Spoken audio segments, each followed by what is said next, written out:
படத்துக்கு ஆடியோ லாஞ்சில் வந்து பிரவீன் காந்தி பேசும்போது இங்கே சூத்திரர்கள் அப்படிங்கிற ஒரு விஷயம் வந்து யாரால் கொண்டு வரப்பட்டது, ஆங்கிலேயர்களாலையும் முஸ்லீம்களால் தான் இங்கே கொண்டு வரப்பட்டது. அதுக்கு முன்னாடி வந்து இங்கே வந்து அப்படியே ஏற்றத்தாழ்வு இல்லாமல் சூத்திரர்கள்ங்கிற ஒரு விஷயமே இல்லாமல் அப்படியே நம்ம வந்து ஒருத்தரை ஒவ்வொரு வீட்லேயும் பொண்ணு கொடுத்து பொண்ணு எடுத்துக்கிட்டு இருக்கக்கூடிய ஒரு வேலையை செஞ்சுக்கிட்டு இருந்தோம்.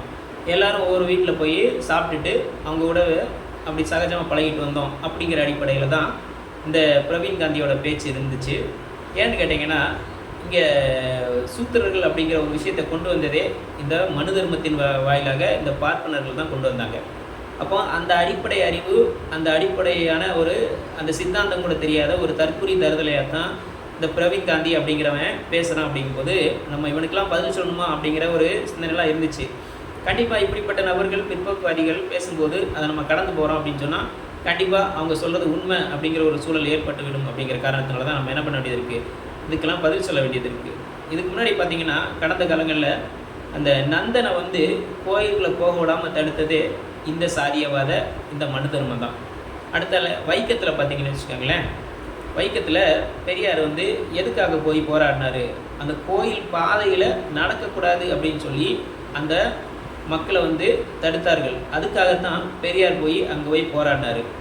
அடுத்து இந்த கொட்டகை அப்படின்னு சொல்லக்கூடிய திரைப்படங்கள்லாம் முன்னாடி இருந்திருக்கும். அந்த கொட்டகையில் திரைப்படம் ஓடும். அப்போது அந்த டென்ட்டு கொட்டகை வந்து இன்றைக்கி இருக்கான்னு கேட்டால் கண்டிப்பாக கிடையாது. அந்த டென்ட்டு கொட்டகையில் பார்த்திங்கன்னா எல்லோரும் கீழே மண்ணில் உட்காந்து படம் பார்ப்பாங்க. ஒரு சில பேர் காசு இருக்கிறவன் என்ன பண்ணுவாங்க, அந்த ஒரு சேர் போட்டிருப்பாங்க, அந்த சேரில் உட்காந்து படம் பார்ப்பானுங்க. அப்போ அன்றைக்கு எல்லாரும் அதுக்குள்ளே போய் பார்க்கக்கூடிய ஒரு சூழல் இருந்துச்சு.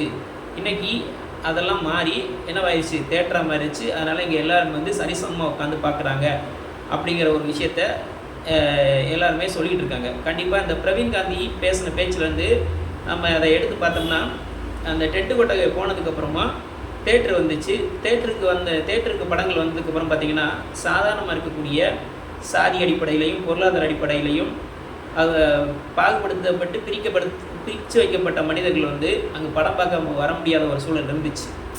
ஏன்னு கேட்டிங்கன்னா, அங்கே ஏசி, அதுக்குள்ளே வந்து ஒரு சில விஷயங்கள்லாம் வந்து இன்க்ளூட் பண்ணி அதை வந்து பெரிதாக காட்டும்போது இவங்க அந்த லெவலுக்கு பணம் கொடுத்து அங்கே போய் அந்த படத்தை பார்க்க முடியாத ஒரு சூழலாம் ஏற்பட்டுச்சு.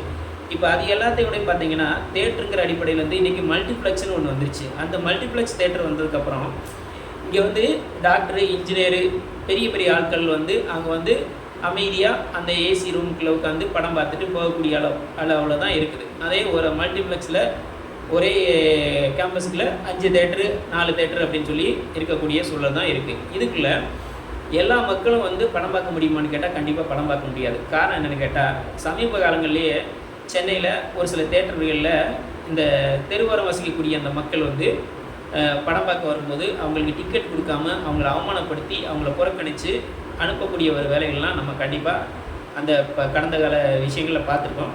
அதே மாதிரி ஒரு டைரக்டர் வந்து தன்னுடைய படத்துக்கு வந்து இந்த தெருவோரம் வசிக்கக்கூடிய மக்களுக்கு டிக்கெட் கொடுத்து அவங்கள போய் பாருங்க அப்படின்னு சொல்லி அனுப்பிவிடும் போதும் அந்த மக்களை வந்து என்ன பண்ணலை, இந்த எஸ்டி மக்களை தேட்டரில் அனுமதிக்காத ஒரு சூழலை கூட பார்த்தோம். அப்போது இப்படிப்பட்ட இந்த சாதிய பாகுபாடுகள்லாம் இங்கே இருந்துக்கிட்டு இருக்கும்போது இந்த பாரஞ்சித்தும் அதே மாதிரி வெற்றிமாறனும் அப்புறமா இந்த மாரி செல்வராஜும் வந்ததுக்கப்புறம் தான் இங்கே சாதி இருக்குது அப்படின்னு சொல்லி இவங்க பேசுகிறாங்கன்னு சொன்னால், இவங்களுக்குள்ள இந்த சாதிய பாகுபாடு தொடர்ந்து இருந்துக்கிட்டே இருக்கணும், மேலே கீழேங்கிற அந்த ஏற்றத்தாழ்வு இருக்கணும் அப்படிங்கிற ஒரு விஷயத்த தொடர்ந்து இந்த சமூகத்துக்கு முன் வச்சுக்கிட்டே இருக்கிறாங்க. காரணம் என்னென்னு கேட்டால், இவங்க இந்த சாதிக்குள்ளேயும் இந்த மதத்துக்குள்ளேயும் தான் இவங்களுடைய வாழ்க்கையை, இந்த நார வாழ்க்கையை வாழ்ந்துக்கிட்டு இருக்கானுங்க. அப்போது இவங்க நார வாழ்க்கை வாழ்கிறாங்க அப்படிங்கிறதுக்காக வேண்டி உண்மையிலே சாதி வேண்டாம்னு நினைக்கக்கூடியவனும் மதம் வேண்டாம்னு வேண்டியவனும் மனிதத்தை மட்டும் நேசிக்கக்கூடியவர்களும் என்னவாக இருக்கிறாங்க, இங்கே வந்து இந்த சாதியவாத சக்திகளால் புறக்கணிக்கப்பட்டவர்களாக இருக்காங்க. அவங்கள வந்து புறந்தள்ளப்பட்டு விளிம்புநிலை மக்களாக தொடர்ந்து அவங்கள வந்து என்ன பண்ணிக்கிட்டு இருக்காங்க, ஒரு ஓரத்துக்கு தள்ளிக்கிட்டு இருக்கக்கூடிய ஒரு சூழல் தான் இங்கே இருந்துக்கிட்டு இருக்குது. அதனால் இந்த திரைப்படங்கள் வந்ததுக்கப்புறமா எல்லாரும் ஒரே மாதிரி ஒரே வரிசையில் உட்காந்து நாங்கள் படம் பார்க்குறோம், அதுக்கு அனுமதி வந்திருக்கு, அப்படியெல்லாம் இங்கே எந்த ஏற்றத்தாழ்வும் கிடையாது அப்படிங்கிற மாதிரியான இந்த ஆடியோ லான்ச்சுகள்லாம் இந்த டைரக்டராக இருக்கக்கூடிய தற்குறிகள், ஒரு சில தருதலைகள்லாம் பிற்போக்காத சக்திகள்லாம் அப்படி பேசுது அப்படின்னு சொன்னால், கண்டிப்பாக இன்றைக்கும் ஒரு சில நபர்கள் வந்து வேஸ்டி கட்டிக்கிட்டு போனால் அந்த மல்டிப்ளெக்ஸ் தேட்டருக்குள்ளே உள்ளே போக முடியலை அப்படிங்கிற ஒரு சூழல்லாம் பார்த்துருக்கோம். அதை விட கைலி கட்டிக்கிட்டு போனால் அதுக்குள்ள உள்ளே விட மாட்டேன் அப்படிங்கிறான். ஆனால் ஒன்றுமே இல்லாமல் அரை நிர்வாணமாக ட்ரௌசர் போட்டுக்கிட்டு போகிறான்னா அவனை வந்து என்ன பண்ணுறாங்க, உள்ளே விடுறாங்க. இப்போ இந்த தீண்டாமையினோட வடிவங்கள் வேறு வேறு வகையில் உருவாகிருக்கு. அந்த அடிப்படையில் யார் யாரை எங்கே நிறுத்தணும் அப்படிங்கிற அடிப்படையில் இவங்க அங்கே நிறுத்திக்கிட்டு தான் இருக்காங்க. இதுக்கு முன்னாடி பார்த்திங்கன்னா ரெட்டை டம்ளர் முறை அப்படின்னு சொல்லி ஒரு முறை இருந்துச்சு. ஆனால் அந்த முறை ஒழிஞ்சிருச்சு அப்படின்னு சொல்லி எல்லோரும் சொல்லிட்டு இருக்காங்க. ஆனால் அப்படி முழுமையாக ஒழியலை. தமிழ்நாட்டில் இன்னும் பல இடங்கள்ல வந்து இந்த ரெட்டை கோலை முறை இருந்துக்கிட்டு தான் இருக்குது. ஆனால் அதுக்கு மாற்றம் இன்றைக்கி என்ன பண்ணியிருக்காங்கன்னா, நவீன அடிப்படையில் இந்த யூஸ் அண்ட் த்ரோ டம்ளர் அப்படிங்கிற ஒரு விஷயத்தை கொண்டு வந்து அதன் வழியாக அந்த தீண்டாமையை, இந்த சாதியத்தை கடைபிடிக்கக்கூடிய ஒரு வேலையை செய்கிறாங்க.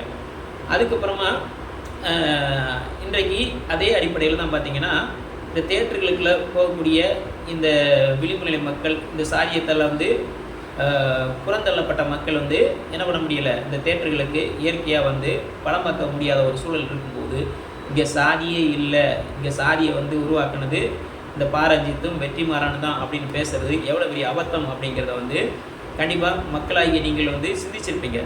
ஏன்னா அவனுக்கு அந்த படம் எடுத்துகிட்டு ஏதோ ஒரு காசுக்காக வேண்டியும் இந்த நாடக காதல் அப்படின்னு சொல்லிட்டு ஒட்டுமொத்த கௌரவத்தையும் இந்த பொம்பளை பிள்ளைகளோட கால்களுக்கு இடையில் கொண்டு போய் வச்சுட்டு இவனுக்கு எல்லாருமே யோக்கியவான்கள் மாதிரி பேசுகிறானுங்க அப்படின்னு சொன்னால், இப்படிப்பட்டவர்கள் வந்து தொடர்ந்து இந்த பெண்களுக்கான சுதந்திரத்தை மறுக்கக்கூடியவங்களாக தான் இருப்பாங்க. ஆனால் பாரஞ்சித் படத்துலையோ, வெற்றிமாறன் படத்துலையோ, மாரி செல்வராஜ் படத்துலையோ பெண்களுக்கு கொடுக்கக்கூடிய அந்த முன்னுரிமை, அவங்களுக்கு கொடுக்கக்கூடிய முக்கியத்துவம், அவங்களுக்கு கொடுக்கக்கூடிய மரியாதை அப்படிங்கிற ஒரு விஷயத்த அந்த படங்களில் பார்த்தீங்கன்னா கண்டிப்பாக அவங்களுக்கு ஈக்குவல் ரைட்ஸ் கொடுத்துருப்பாங்க அப்படின்னு தான் நம்ம அந்த படங்களை நம்ம பார்த்துருக்கோம். காரணம் என்னன்னு கேட்டால், ஒரு ஆணும் பெண்ணும் இந்த சமூகத்தில் சரிசமமான மதிப்புக்குரியவர்கள் அப்படிங்கிற அடிப்படையில் இவங்க அவங்களுடைய கதையை வந்து அமைச்சிருக்காங்க. அப்படிங்கும்போது இதெல்லாம் பற்றி தெரியாதவர்கள் என்ன பண்ணுறாங்கன்னா, இவங்க வந்ததுக்கப்புறம் தான் இந்த படங்கள்லாம் சீரழிஞ்சிருச்சு. இதுக்கு நாங்கள்லாம் இருக்கும்போது இந்த படம் எடுக்கும்போது வளர்ச்சியாக இருந்துச்சு, இவங்க வந்ததுக்கப்புறம் தளர்ச்சி ஆயிடுச்சு அப்படின்னு பேசுகிறாங்கன்னா, இதுக்குள்ள மிகப்பெரிய சாதிய ஆணவ, அதுவும் மதவாத சக்திகளுக்கு, அந்த ஆர்எஸ்எஸ் பிஜேபிகளுக்கு கைக்கூலி வேலை பார்க்கக்கூடியவங்களோட கருத்து தான் அப்படிங்கிறத நீங்கள் கண்டிப்பாக தெரிஞ்சுக்காங்க. அப்படி தெரிஞ்சுக்கிறதுக்காக தான் நம்ம உங்களுக்கு இப்படிப்பட்ட ஒரு செய்திகள்லாம் சொல்லிகிட்டு இருக்கோம். காரணம் என்னென்னா, இவங்க வந்து திரும்ப திரும்ப இந்த இளைய சமூகத்தையும் வருங்காலத்தில் இருக்கக்கூடிய இந்த மக்களையும் என்ன பண்ணிடுவாங்கன்னா, இந்த பிற்போக்குவாத சக்திகளாகவும் சாதியவாத சக்திகளாகவும் மாற்றக்கூடியதற்கு இந்த ஆர்எஸ்எஸ் பிஜேபி மிகப்பெரிய அளவில் இப்படிப்பட்ட இந்த கைக்கூலிகளை வச்சு வேலை பார்த்துக்கிட்டு இருக்கு. அதனால் நாம் ஒரு ஸ்டெப்பு முன்னாடி போனோம்னா அதை பின்னோக்கி இழுக்கக்கூடிய இந்த பிற்போக்குவாத சக்திகள் தொடர்ந்து நம்மளை விரட்டிக்கிட்டு இருக்காங்க, நம்மளை தொடர்ந்து பின்னாடி இழுத்துக்கிட்டு இருக்காங்க. அப்படிங்கிறத புரிஞ்சுக்கிட்டிங்கன்னா, இது போன்ற இந்த நாளாந்தர பேச்சு பேசக்கூடிய இந்த மனிதர்களை புறக்கணிக்கக்கூடிய வேலையை நம்ம தொடர்ந்து செஞ்சுருவோம் அப்படிங்கிறது நமக்கு நல்லா தெரியும். அதுக்கு நமக்கு ஒரு புரிதல் வேணும். அந்த புரிதலை வந்து நம்ம தெளிவாக எங்கே எப்படி நம்ம இவங்க இந்த இடத்துல நம்ம புறக்கணிக்கப்பட்டோம், எப்படி பாதிக்கப்பட்டோம், எப்படி இங்கே வந்து இவங்க வந்து இந்த சாதி அடிப்படையில் மத அடிப்படையிலே மற்றவங்கள மேலே கீழே பிரிச்சுக்கிட்டு இருக்காங்க அப்படிங்கிற ஒரு சிந்தனையோடு நீங்கள் சிந்திச்சிங்கன்னா அந்த சிந்தனைக்கான விடை அப்படிங்கிறது உங்களுக்கு கண்டிப்பாக கிடைக்கும். அதன் அடிப்படையில் நீங்கள் அந்த சமூகத்தை நோக்குங்கள். அப்படி பார்க்கும்போது உங்களுக்கு அந்த சமூகத்தில் ஏற்படக்கூடிய ஏற்றத்தாழ்வுகள் எல்லாம் இருக்குங்கிறத புரிஞ்சுக்கிட்டு அதை எப்படி நம்ம களையணும், அதை களையிறதுக்கு நம்ம என்னென்ன வேலைகள் செய்யணும் அப்படிங்கிற அடிப்படையில் இங்கே இருக்கக்கூடிய புரிஞ்சுக்கிட்ட எல்லாருமே அதுக்காக நம்ம வேலை பார்க்கக்கூடியவர்களாக மாறுவோம் என்று சொல்லி, இது போன்ற சமூகம், அரசியல், பொருளாதாரம் மற்றும் விளிம்புநிலை மக்களின் குரலாக ஒழிக்கும் தாடிக்காரன் தடி யூடியூப் சேனலை லைக் பண்ணுங்கள், ஷேர் பண்ணுங்கள், கமெண்ட் பண்ணுங்கள், அப்படியே சப்ஸ்கிரைப் பண்ணுங்கள். மானமும் அறிவும் மனிதனுக்கு அழகு. நன்றி. நான் குமார்.